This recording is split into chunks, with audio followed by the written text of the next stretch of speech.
Hindi po aksidente kung bakit ka nasa harap ng television ngayon, nasa harap ka ng laptop, nanonood ka siguro sa phone mo, sa YouTube, or sa website namin.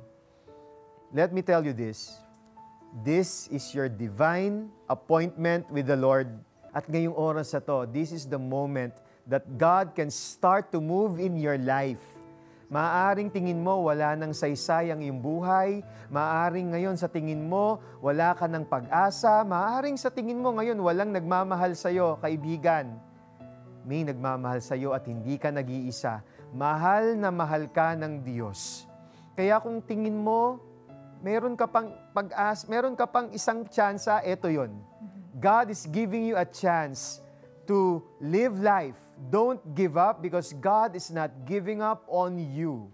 All you have to do is to put your faith in Him. By praying this prayer from your heart, mananalangin tayo ngayon, sabayan mo ko kaibigan.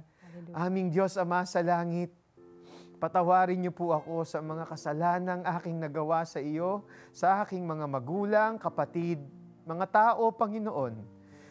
I acknowledge you to be the Savior of my life.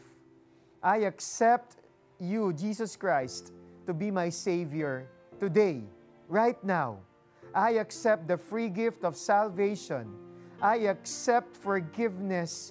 I accept second chance, third chance, fourth chance, the many chances na pinagkakaloob mo sa akin ngayong oras na ito, tinatanggap ko po ang kaligtasan na nagmumula sa inyo. Sinubukan ko na ang maraming bagay, maraming relasyon, drugs, lahat ng bagay para mapunuan ang mga kakulangan sa aking puso para mapasaya ako. Ngayong oras na to, Panginoon, naniniwala ako, nananampalataya ako sa iyo na ikaw lamang ang magpapasaya sa akin. Ikaw lamang, Panginoon, ang magpupuno sa akin. Ikaw lamang, Panginoon, ang magpapakumpleto sa buhay ko. Salamat, Panginoon.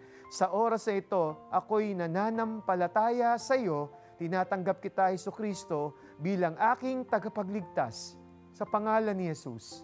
Amen and amen. Amen.